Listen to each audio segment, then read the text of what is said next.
general manager fired. And meanwhile, team president Mark Murphy wrote on the team website, quote, "We remain committed to Aaron in 2021 and beyond." While Matt LaFleur told reporters, quote, "I can't even take my brain to that spot right now," when discussing the possibility of Rodgers not being on the team.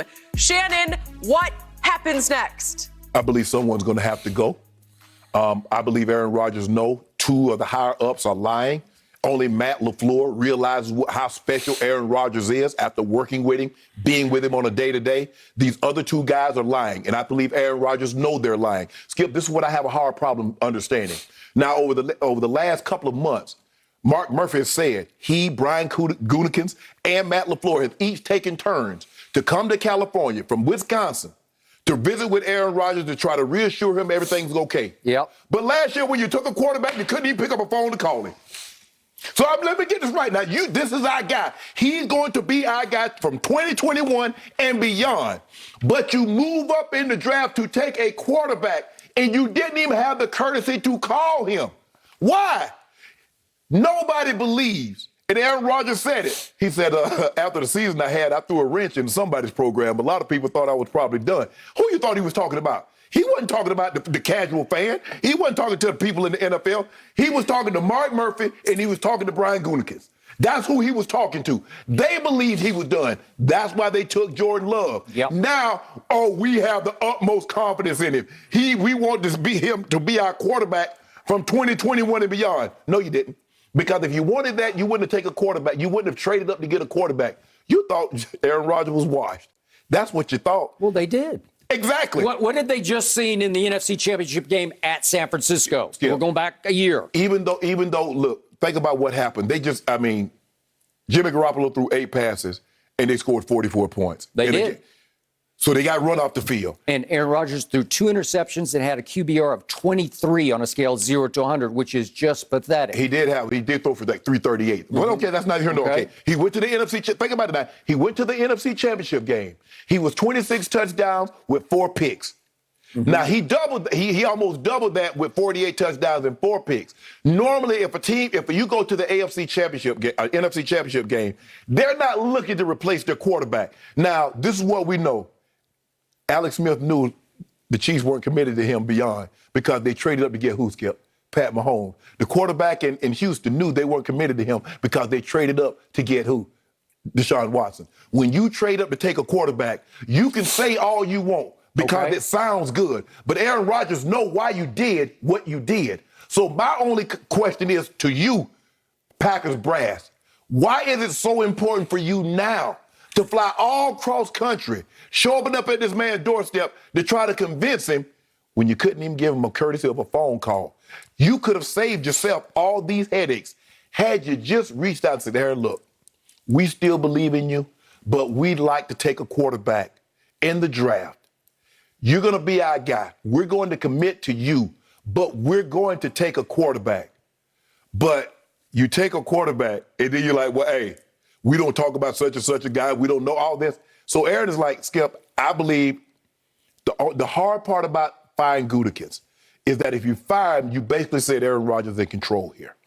And you've done everything you could over the past 2 years to seize that control from Aaron. That is correct. Now Aaron's like, okay, either he go or I go.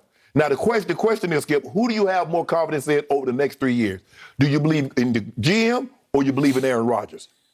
I'm taking Aaron Rodgers. But I don't see how they work together because Aaron Rodgers doesn't trust him. I know Aaron doesn't think he does. He knows he can't get Mark Murphy fired, but he believes he can get Brian Gutekunst up out of there. I'll buy that. And that might happen. But I'm going to begin my response to Jenny's question with a tidbit, just a tidbit from our friend Lil Wayne, who's obviously the world's biggest Packer fan. He knows a lot of people sort of inside and around the Green Bay Packers. Mm-hmm. He has been hearing that they are higher than ever on Jordan Love. Okay. Don't have much to show for it because they didn't even play a preseason game last year. But this is just from practice as they got later and later in the year, and he's running scout team, right? Okay. But they began to like his composure a little better, albeit just against the Green Bay defense in practice. Right. To the point they see some flashes, and I don't want to overstate this from Lil Wayne, but some flashes of Mahomes. Mm-hmm. Big arm, big talent. I don't even know him from Utah State. I did not watch it. So I don't know enough to know, but that's what Lil Wayne is hearing. Right. And his ear is to that ground on the frozen tundra. So he's hopeful that if this goes completely south and Aaron is out of there sooner than later, that at least they have something that they could hold on to in Jordan Love. Well, I don't know. I mean, he is Aaron freaking Rodgers, right? So to your point, I told you they were ready to part ways a year ago because his stats had declined for 5 straight years. They still look good, touchdowns, interceptions. I get 13-3, so that works. Right. But we kept saying, boy, they're kind of a, like a mirage of a 13-3, right? It just didn't look legit to either one of us. And finally, they get to San Francisco, and they got exposed in every way, shape, and form. He did not play well, but they didn't play well, and they could not stop the run, as you said. Right. Okay, so now they're ready to go, and then he throws the monkey wrench. It was the ultimate touche. He's a unanimous runaway MVP this year, and it's just hard to argue with that until the playoffs. And they were lucky that they got the Rams with Jared Goff with a screw in his thumb, and Aaron Donald had cracked ribs, and I couldn't even see him. I couldn't find him in the game, so that was a break for them. And then obviously they finally get their home NFC Championship game that Aaron had always, as he said that week, dreamed of, and he wasn't very good, especially in the fourth quarter, especially in that sequence, first and goal at the 8 with 2:22 left, and it all blew up. And he had a QBR 68, which is not great for him in that game, and so he's now 1-4 in championship games. He's 9 touchdowns to 8 interceptions in those 5 championship games. And the one that he won was against Caleb Haney in place of Jay Cutler, obviously, in the second half at Chicago. And they went on to win the Super Bowl a long time ago. So they're saying, gee, he's hard to get along with, and he hasn't given us the bang for the buck in the postseason.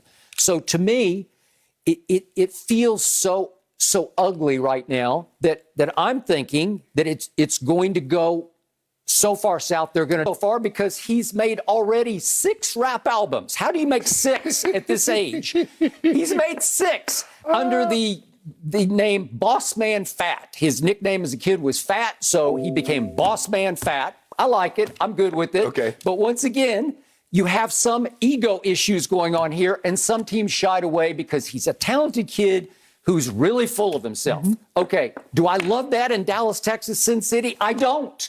And yet, who did I love? I don't even know if I brought this up on the show, but I love bloodline corners. And I loved Asante Samuel Jr. Obviously, senior played for the Patriots and was pretty Won 2 great. Super Bowls and went to the Pro Bowl. He did pretty well.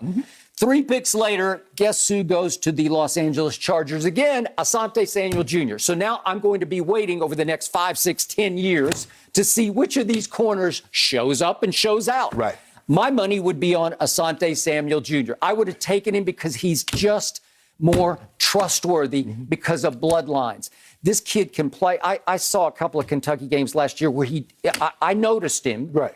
But I just don't know. And yet they say he's got long arms. Is that it? I don't know.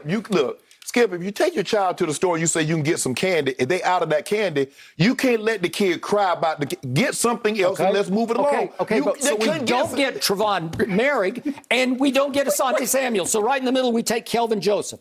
And he was a value pick. Kuiper had him ranked 67th. He went 64th. So I'll whatever. I'll give you that on talent.